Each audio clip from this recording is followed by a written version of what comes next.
Если мы сделаем вот эту серую часть, то все будет нормально. Где у нас верхний, вот этот, который я сказал, вот он ближе всего? Вот он. Мы оттягиваем, а ты потом скажешь чуть майно. По проекту должен получиться красивый. Это не только его не оправдывает, это не может остановить стройку. Войной! Войной! Закрываем. Хорошо. Здесь мы тоже делаем, зарезаем вот так вот, да? Нельзя пол потолка сделать, потом уйти. Девочка мучается, а вы там стоите. Где тот человек, которому надо отдать? От нее дальше опять светлая и сюда вот так. Здесь вообще ситуация хитрая.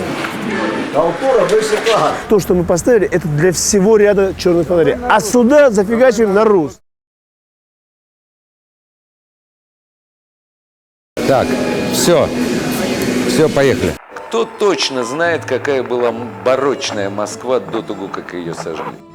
Говорят, были дворцы невероятной красоты. Очень много описаний не сохранилось. Это хорошо Санкт-Петербургу с его подарками, да? Москва бедна дворцами, Москва бедна приманками. Большинство городов, они все-таки, включая и Париж, весьма небедный город, они существуют благодаря туризму. Подобное дворцовое строительство, назовем его условно так, оно может весьма позитивно сказаться на этой тенденции. Это не только украшает Москву, это делает ее более заманчивой.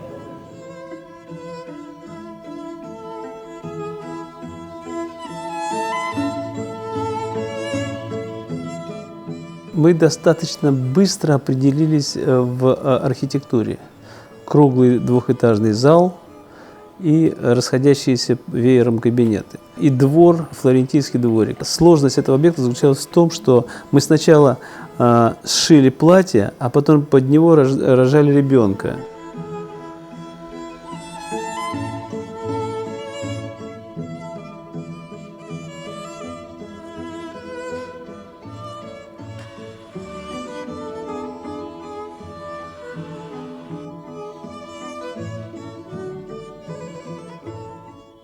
Был организован международный конкурс, который длился 4 года.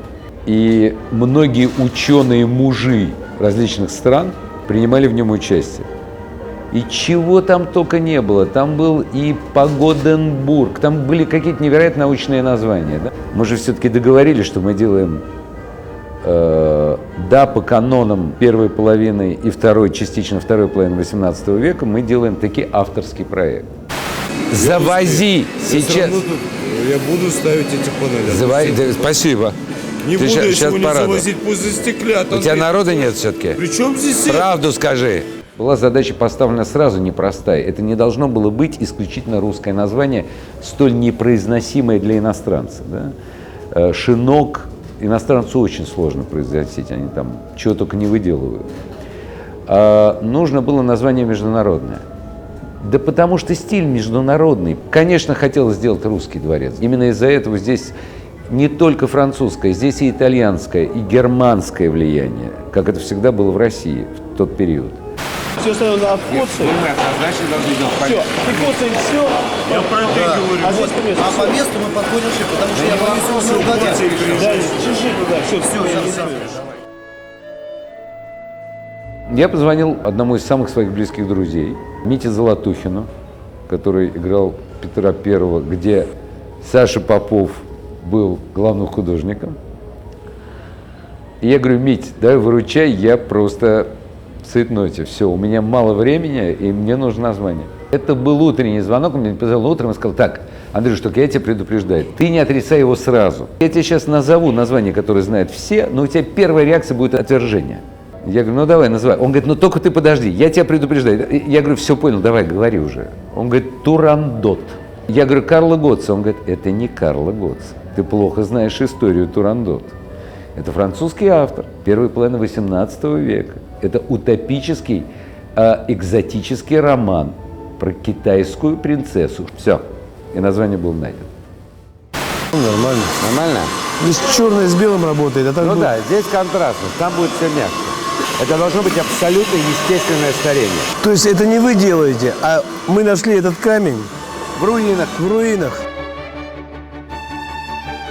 Ну, наверное, это из самых сложных моих объектов за все мое время. Он делался очень напряженно, очень большим коллективом, который мне посчастливилось возглавлять. Это было большое счастье.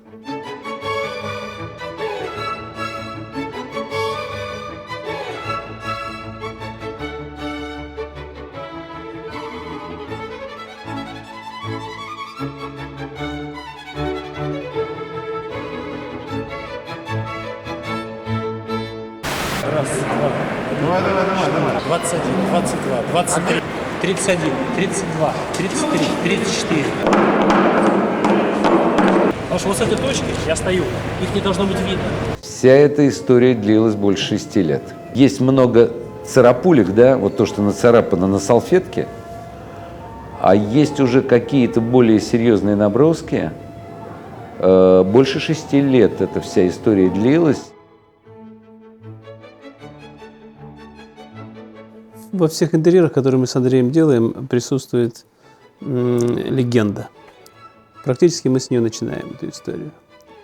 И здесь тоже это будет, потому что, погрузившись в XVIII век, ведь происхождение декора вплотную связано с настроением, характером, менталитетом того времени.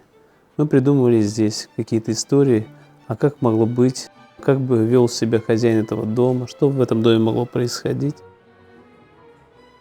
Я не знаю, что происходит. Я вот каждый раз выдавливаю из себя это слово «ресторан Турандот», мне почему-то ничего не получается. Мне все равно, вот куда ни крути, автомат Калашникова. Каждый раз дворец, дворец, дворец, дворец.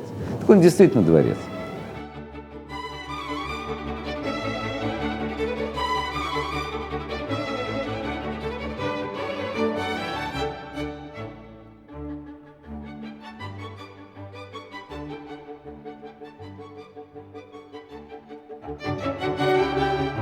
В конечном счете люди приходят и не очень понимая почему, но совпадает то, что мы задумывали, и люди начинают себя вести и чувствовать себя в этом доме так, как мы задумывали.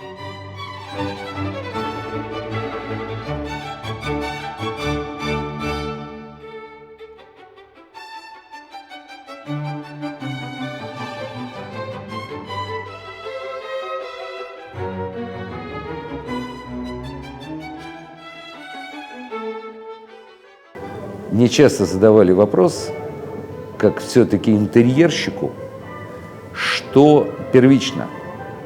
Я всегда говорил еда. Люди приходят в ресторан, чтобы есть. А то, что они едят в красивой атмосфере, в хороших условиях, это уже вторично. Это невероятно важно, но самое главное – это то, что у тебя вот здесь вот, на тарелочке. Значит, ваша задача ее утопить, чтобы она не гнала воздух на лысину человека, сидящего внизу, да?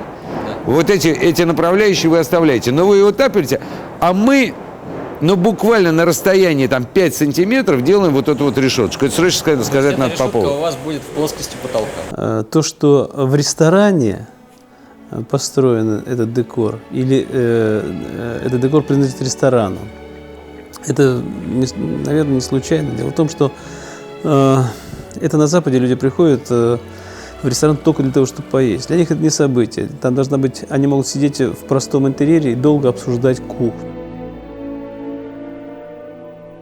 Это такая позиция. Мы не для этого. Мы не ради интерьера.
А они тебе образец показывали этого камня? Помнишь, что такое? Ну, то, что ты им дал. Да не важно, это меня сейчас не волнует.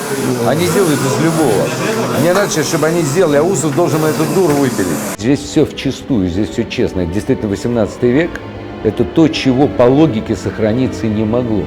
Давайте верить в чудо, давайте верить в то, что пройдут годы.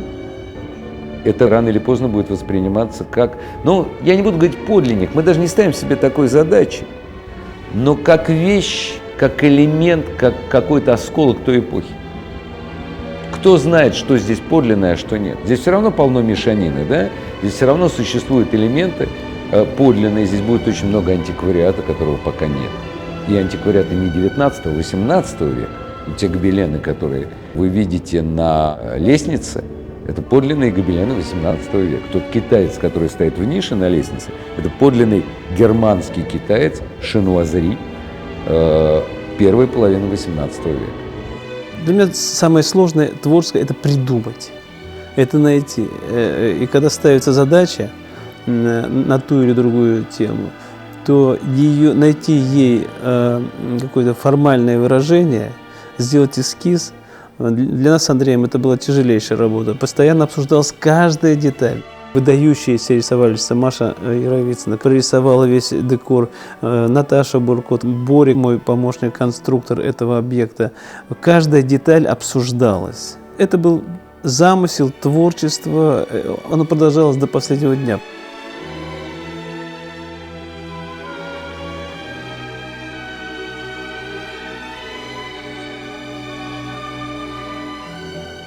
Я ненавижу слово «новодел». Что такое вообще новодел? Это говорят люди, которые не знают истории искусства. Вообще не знают. Они не знают, что Микеланджело состаривал статуи. Они не знают, что Рим так или иначе пытался выдать свои произведения за древнюю, и для них древнюю Грецию. Вся история декоративного искусства – это история подделок. Но только каждый новый автор он вносил в эту подделку какую-то часть своей души, какое-то новое слово. И так и развивалось искусство.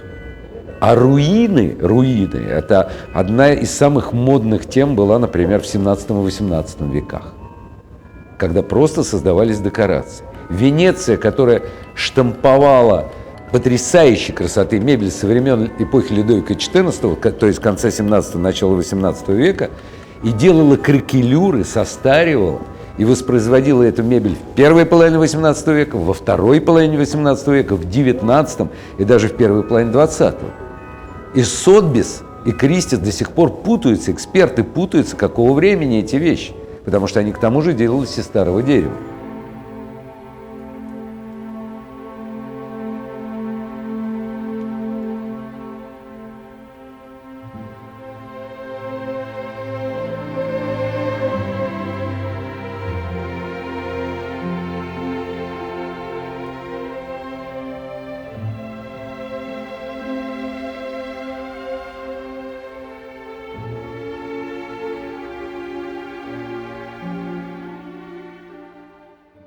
Было такое время, Шенуазери, это китайщина по-русски. Время, когда в Европе, да и в России тоже увлекались китайской темой. Тогда все началось с игрушек китайских, фарфоровых, которые везли из Китая. И они очень дорого стоили, потому что стали очень модными, и их стали подделывать. Так вот, подделки стали дороже самих произведений. То есть это впечатление европейского человека о Китае.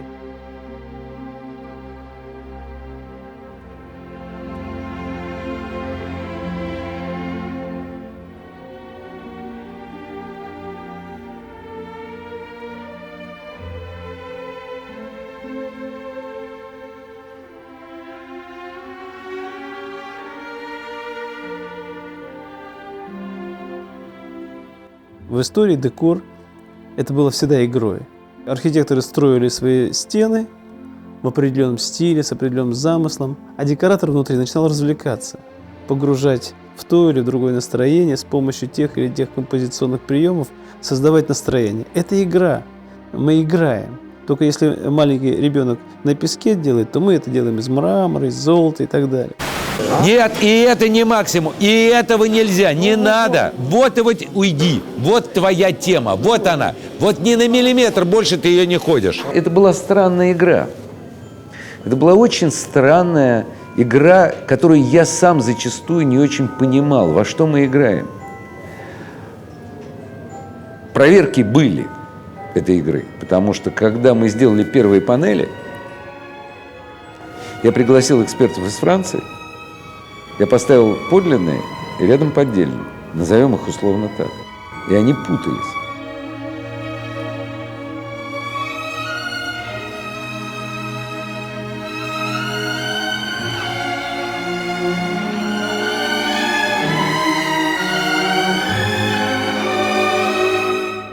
То, что интерьер получился убедительным, люди, посетители, или как я, проработав 25 лет в кино, называю их зрителями наших интерьеров, для них это убедительность та, которую мы достигали. Мы ставили себе задачи. Многие люди спрашивают, а что здесь было раньше? Предполагая, что это было отреставрировано или откуда-то привезено и так далее. Здесь можно было бы сделать гораздо более эффектные вещи. Вот эффектные. Мы сидим с вами в невероятно эффектном зале. Никто не знает, существовало или нет, но то, что гризали по Сусалке, по Золотому Ресту, гризальная роспись, существовало еще в эпоху барокко, раннего барокко. Это факт.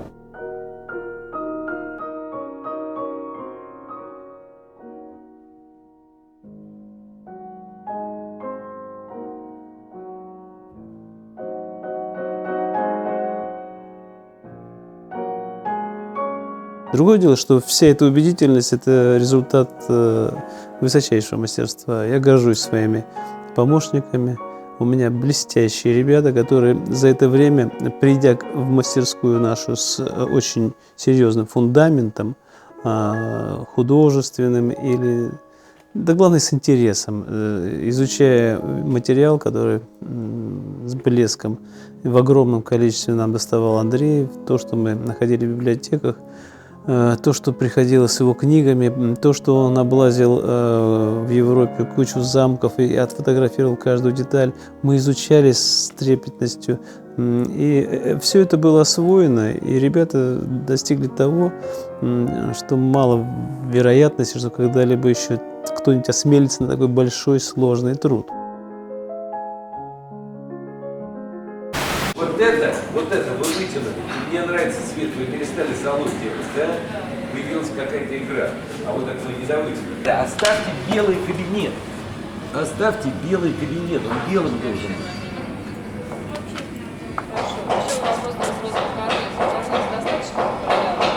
Значит, я могу сказать, я бы его подпроявил бы побольше. Причина – логика. Порыв дымы поднимается.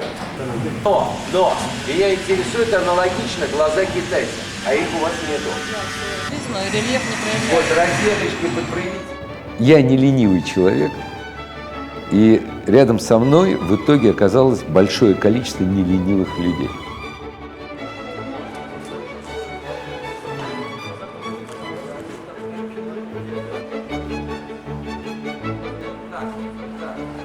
Вот это мне надо сюда, чтобы она сюда.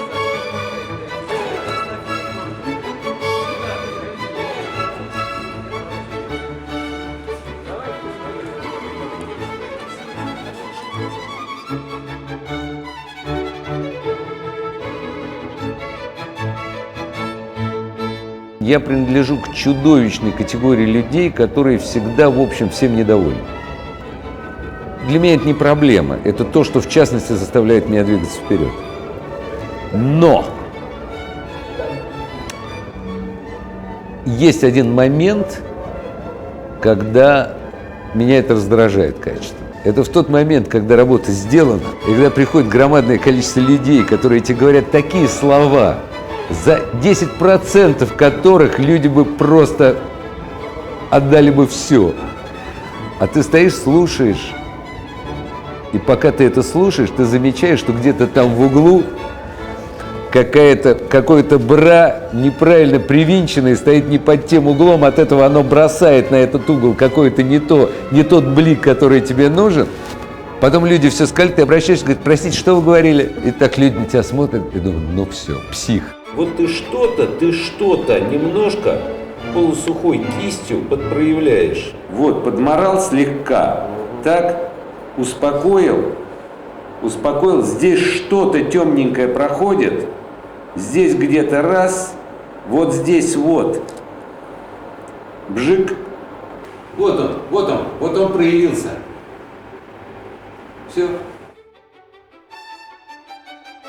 Рано или поздно, я уверен, я надеюсь, поймут, что этот гнутый кнауф и колонны из гипсокартона, раскрашенного под мрамор или еще пуще из стекла, что это не все красивое, что есть на этом свете. И с этой точки зрения это абсолютный образец того, как могло бы быть. Скажем так, вот скажем гипотетически, как могло бы быть. Но все это ерунда на фоне одного. Действительно, на сегодняшний день в наших руках команда, равной которой нет в мире.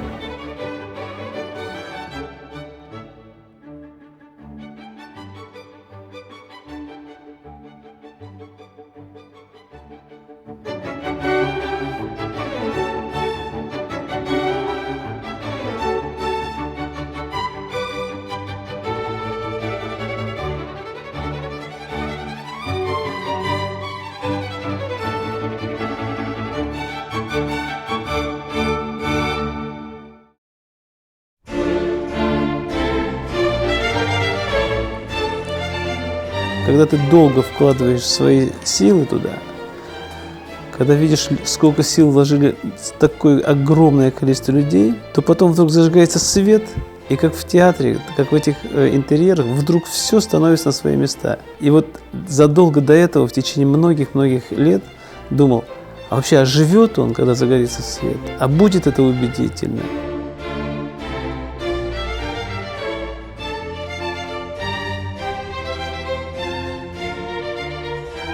Что касается открытия, я, наверное, последний человек, который способен его оценить, поскольку в момент открытия находился в абсолютно невменяемом состоянии. И, видимо, эти последние дни, они все-таки дались нелегко. Чтобы поспать, я садился в машину, доезжал до дачи, потом понимал, что я ничего не успеваю, и говорил обратно возвращаться. И в этом, в общем, весь сон и заключался.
уровень интерьера задран до такой степени, до такой пугающей степени, что если сейчас мы еще доведем кухню до такой ужасающей степени, ну, как бы тогда будет победа. Посмотрим, посмотрим.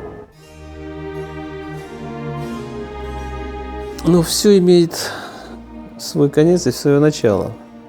Мы когда начинали этот проект, мы не очень понимали, во что мы ввязывались. То есть мы понимали, что этот проект сложный, но сделав удачно первую деталь, мы поняли, что мы уже не имеем права вторую сделать хуже.